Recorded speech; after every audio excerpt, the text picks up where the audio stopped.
तो प्यारे बच्चों, आप सभी का स्वागत है हमारे यूट्यूब चैनल पर जिसका नाम है सनक फॉर फिजिक्स।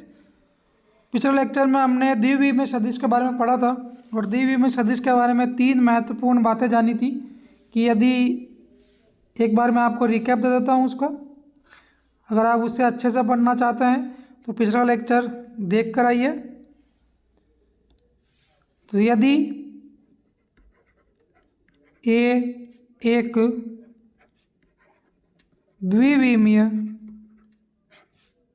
सदिश है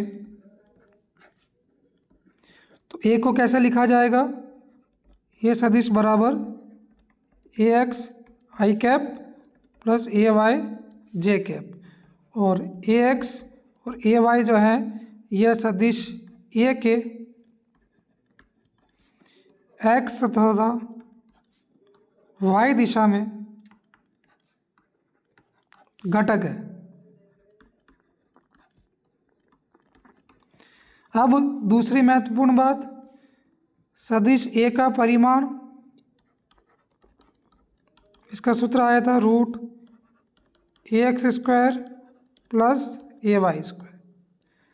तीसरा, सदिश ए का इकाई सदिश ए कैप जो कि सदिश को परिमाण से भाग देने पर ज्ञात होता है, और इसका सूत्र बनता है a x I cap plus a y J cap divided by root a x square plus a y square. ये हमने पिछले लेक्चर में देखा था।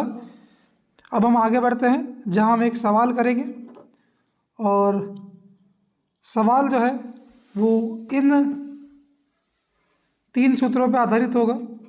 तो मान लीजिए सवाल कुछ इस प्रकार से है कि यदि मान ले एक व्यक्ति एक वस्तु पर बल लगाता है, जैसे मान लीजिए ये बॉक्स है और इस बॉक्स पर एक व्यक्ति है यहाँ पर, और ये व्यक्ति जो है इस बॉक्स पर एक बल आरोपित करता है, और इस बल का एक सदिश राशि होती है, इसलिए उसे हम लिखेंगे एफ वेक्टर से। तो ये जो एफ वेक्टर है इसका मान कुछ इस प्रकार से है 3 आई कैप प्लस 4 जे कैप न्यूटन। ठीक है, तो मेरा सवाल यह है कि इस बल का परिमाण, ठीक है, चलिए चिन्ह से नहीं लिखते, सीधा लिख देते हैं कि एफ सदिश का या बल का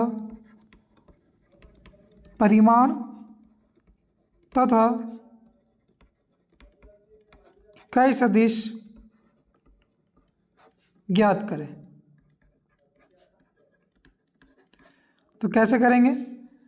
तो परिमाण और इकाई सदिश ज्ञात करने के लिए आपके पास ए एक्स ए वाई के मान होने चाहिए, तभी आप इन मानों को यहाँ रखकर और इन दोनों समीकरणों को हल करके आप परिमाण और इकाई सदिश ज्ञात कर सकते हैं। तो आइए देखते हैं कैसे एक्स और वाई अक्ष में जो घटक है उनको ज्ञात किया जाएगा।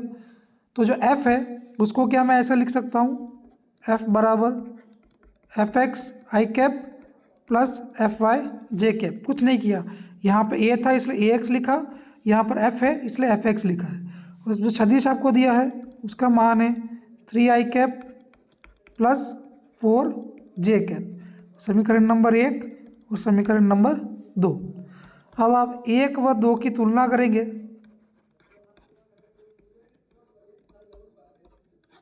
तुलना करने पर जो एफ एक्स है, देखिए तुलना करें तो आई कैप के जो घटक है वो बराबर होंगे और जे कैप के जो गुणांक है वो बराबर होंगे। ठीक है, तो एफ एक्स आ जाएगा 3 न्यूटन के बराबर और एफ वाई आ जाएगा 4 न्यूटन के बराबर। ये बल है, बल का मात्रक न्यूटन होता है, तो बल के एक्स और वाई एक्स की दिशा में जो घटक होंगे उनके मात्रक भी न्यूटन में आएंगे। ठीक है, अब एफ एक्स और एफ वाई आपके पास आ गए हैं, आपको बल का परिमाण ज्ञात करना है। तो हम आगे देखेंगे, एक बार इसको नोट कीजिए, पॉज करके नोट करें। चलिए अब निकालेंगे हम बल का परिमाण। तो बल के परिमाण को लिखेंगे एफ सदिश का परिमाण हो गया मोड में, इसका सूत्र होगा रूट के अंदर इसका जो सूत्र आएगा वो आएगा रूट के अंदर F X square plus F Y square, और एफ एक्स और एफ वाई का मान आपने अभी निकाला 3 न्यूटन और 4 न्यूटन। तो चूँकि एफ एक्स है 3 न्यूटन और एफ वाई है 4 न्यूटन, इन दोनों मान को समीकरण नंबर 3 में रखेंगे तो एफ एक्स तथा एफ वाई को 3 में रखने पर क्या आएगा, देखिए f का परिमाण बराबर रूट 3 का स्क्वायर प्लस 4 का स्क्वायर बराबर रूट 9 प्लस 16। ठीक है, अब 9 और 16 को जब आप ऐड करेंगे, इनका जब योग करेंगे तो आपको मिलेगा 25। तो f का परिमाण बराबर रूट में कितना आएगा 25, और जब इस रूट को हल करेंगे तो बल का परिमाण आएगा 5 न्यूटन। ठीक है, तो इस प्रकार से आपको परिमाण का सूत्र उपयोग में लेना है। इसको नोट करें, पॉज कीजिए और नोट कीजिए। चलिए अब हम देखते हैं तीसरा बिंदु जो हमसे पूछा है कि एफ सदिश का इकाई सदिश, और इकाई सदिश को लिखा जाता है एफ कैप से। तो जो एफ कैप है, देखिए यहाँ पे जो ए कैप था उसका सूत्र था ए सदिश बटे में ए का मूल। अब यहाँ बल है तो हम लिखेंगे एफ कैप बराबर एफ सदिश बटे में एफ का परिमाण। एफ सदिश का मान है एफ एक्स आई कैप प्लस एफ वाई जे कैप बटे में root F X square plus F Y square. और एफ एक्स और एफ वाई के मान आपको पता है 3 न्यूटन और 4 न्यूटन है, उनके मान यहाँ रख दीजिए। तो आएगा चूँकि एफ एक्स बराबर कितना है 3 न्यूटन और एफ वाई बराबर है 4 न्यूटन, इनके मान को हम रखेंगे समीकरण 4 में। तो एफ कैप बनेगा 3 आई कैप प्लस 4 जे कैप, और नीचे परिमाण है, परिमाण अभी हमने ज्ञात किया कितना आया 5 न्यूटन, तो यहाँ आ जाएगा 5। तो ये जो आया है ये इकाई सदिश है, सदिश एफ का। ठीक है, अब मैंने आपको इसको पॉज करके नोट कीजिए। अब मैंने आपको एक इकाई सदिश जब पढ़ाया था तब मैंने आपको नोट करके एक बात लिखाई थी कि इकाई सदिश का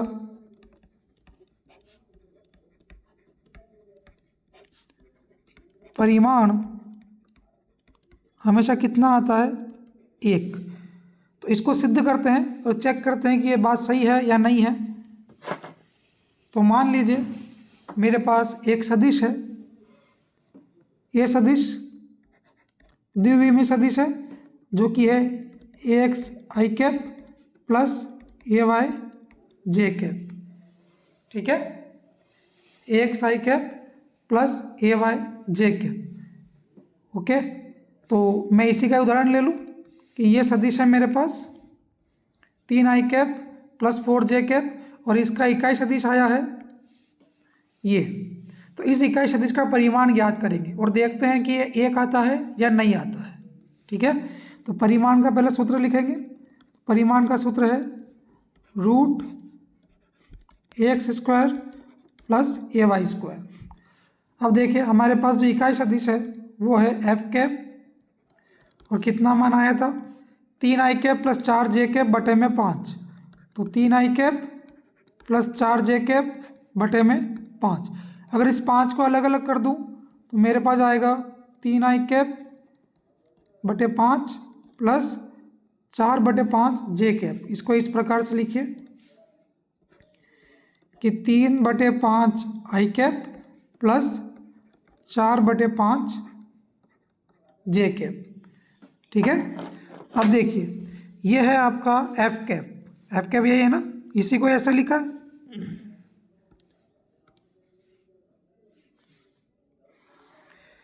तो इसका परिमाण ज्ञात करना है।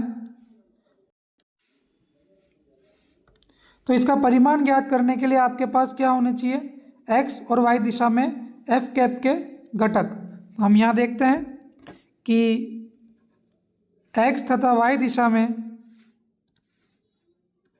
एक्स तथा वाई दिशा में एफ कैप के घटक जो कि हमें ज्ञात करना है। तो मैं एफ कैप को लिख सकता हूँ, एफ कैप बराबर f x cap i cap plus F y cap j cap. ये समीकरण नंबर हो जाएगी पहली और ये समीकरण नंबर हो जाएगी दूसरी। अब 1 और 2 की तुलना करें तो आई के गुणांक समान होंगे और जे के गुणांक समान होंगे। तो आई के गुणांक क्या हैं, देखिए 1 व 2 की तुलना करने पर जो एफ एक्स है वो आएगा 3/5 और जो एफ वाई कैप है ये आएगा 4/5। ठीक है, तुलना करिए, केवल कुछ नहीं किया, सिंपल है। इसको नोट कर लीजिए पॉज करके। चलिए अब एफ कैप का परिमाण निकालना है। तो इसका सूत्र होगा एफ कैप एक्स का square plus F cap Y का स्क्वायर। अब चूंकि एफ कैप एक्स कितना है 3/5 और एफ कैप वाई कितना है 4/5, ये दोनों मान इस इक्वेशन में रखेंगे तो हमारे पास इसका मोड आएगा रूट के अंदर 3/5 का स्क्वायर प्लस 4/5 का स्क्वायर। ठीक है, तो एफ कैप मोड बराबर, देखिए ऊपर हल करेंगे तो 3/5 का स्क्वायर, 3 का स्क्वायर 9, नीचे 5 का स्क्वायर 25 प्लस 4 का स्क्वायर 16, 5 का स्क्वायर 25। एलसीएम लेंगे, लघुत्तम रूट के अंदर ही लेंगे, ये आएगा 25 और ऊपर आएगा 9 + 16, ये 25 यानी क्या हो जाएगा 25/25, रूट के अंदर 25/25 और ये आपस में कट जाएंगे और ये बचेगा √1 और √1 का मान कितना आता है 1। तो आप देख रहे हैं कि जो बल था उसका इकाई सदिश का परिमाण कितना आया 1। तो कोई भी इकाई सदिश लो उसका परिमाण हमेशा कितना आता है 1 आता है। इसको नोट कर ले पॉज करके। चलिए अब हम बढ़ते हैं आगे, और आगे मान लीजिए मेरे पास ये चित्र है जो मैंने पिछले लेक्चर में बनाया था। अब हम क्या करने जा रहे हैं, हम निकालेंगे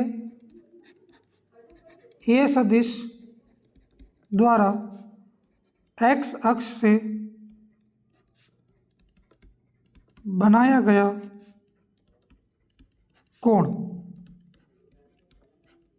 ठीक है, ये ज्ञात करेंगे। तो एक्स अक्ष कौन सी है हमारी, ये वाली, सदिश कौन सा है ये वाला, और इन दोनों के बीच में जो कोण बन रहा है वो मान लीजिए कितना है थीटा। ठीक है, ये कोण कितना है थीटा, तो हमें यही थीटा कोण का मान ज्ञात करना है। तो कैसे इसे ज्ञात करेंगे, सिंपल है, ज़्यादा कोई कठिन वाली काम नहीं है। तो ये देखते हैं, हम जाएंगे त्रिभुज OPM, त्रिभुज OPM में, और त्रिभुज OPM में आपको ज्ञात करना है tan थीटा का मान। tan थीटा क्या होता है, लंब बटा आधार, है ना, लंब बटा आधार। अब जो त्रिभुज OPM है इसमें लंब कितना है, तो लंब आप देखेंगे तो लंब है ये वाला OPM, तो ये रहा लंब कितना है MP। अब MP जो है वो अपने आप में NO के बराबर है, क्योंकि ये क्या है एक आयत है ना। तो MP जो है वो ON के बराबर है, और ON का मान कितना है, ON का मान है AY। ठीक है, इसी प्रकार से त्रिभुज OPM में जो आधार है, ये आधार का मान कितना है OM, और OM का जो मान है वो कितना है AX के बराबर। ठीक है, तो OM जो लंब और आधार आपने ज्ञात किए हैं, इनका मान फिर से यहाँ रख दीजिए, तो देखते हैं क्या आता है। तो tan थीटा बराबर लंब कितना है AY, आधार कितना है AX। ठीक है, तो यहाँ से थीटा का मान आ सकता है, और थीटा का मान आता है tan इनवर्स AY बटा AX। ठीक है, तो ये क्या है, ये सूत्र है, ये सदिश द्वारा x अक्ष और सदिश के बीच में बनाया गया कोण का सूत्र है tan इनवर्स AY बटा AX। और इस सूत्र या ये कोण निकालने के लिए भी आप देख रहे हैं कि आपके पास क्या होना चाहिए, AY और AX का मान होना चाहिए, जो कि सदिश A के y और x दिशा में घटक है। तो इसको पॉज करके नोट कर लीजिए। चलिए अब एक एग्जाम्पल लेते हैं इस फॉर्मूले का। तो मान लीजिए हमने जो बल लिया था F बराबर 3i cap plus 4j cap. देखते हैं कि ये बल जो है कितना कोण बना रहा है x अक्ष के साथ में। तो हमारा जो सदिश है वो है F बराबर 3i cap plus 4j cap Newton, ये एक बल है। और हम ज्ञात करना चाहते हैं F द्वारा F तथा x अक्ष के मध्य कोण थीटा। ठीक है, तो इसको ज्ञात करने का अभी मैंने आपको सूत्र बताया, tan इनवर्स AY बटा AX। अब देखिए सबसे पहले यहाँ पे सदिश क्या था, A सदिश था, हमारा सदिश क्या है F, तो हम इसको लिखेंगे F बराबर fx i cap plus fy j cap. और इस कोण को निकालने के लिए आपके पास होना चाहिए सदिश का y और x दिशा में घटक का मान।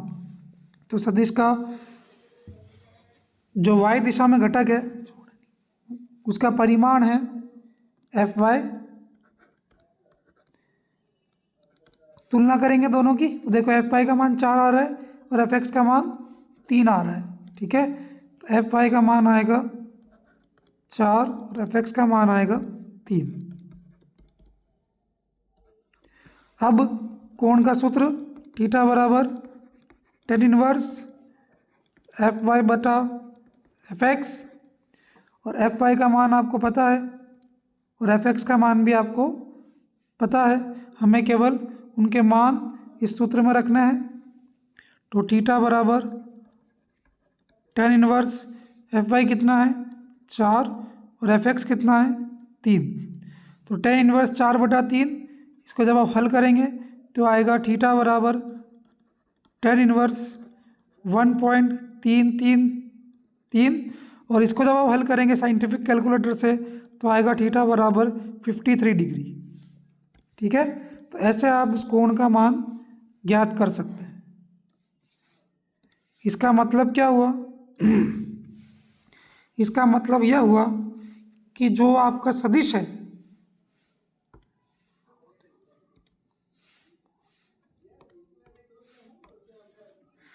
ये आपका निर्देश तंत्र हो गया, ये मूल बिंदु, ये y अक्ष, ये x अक्ष। ठीक है, और यहाँ पे मान लीजिए ये सदिश है हमारा। तो ये सदिश जो है x अक्ष से बना रहा है 53 डिग्री। ठीक है, तो ये सदिश कहाँ बनेगा, यहाँ बनेगा या यहाँ बनेगा या यहाँ बनेगा या कैसे बनेगा। ठीक है, तो इसको कैसे बनाएंगे आइए देखते हैं।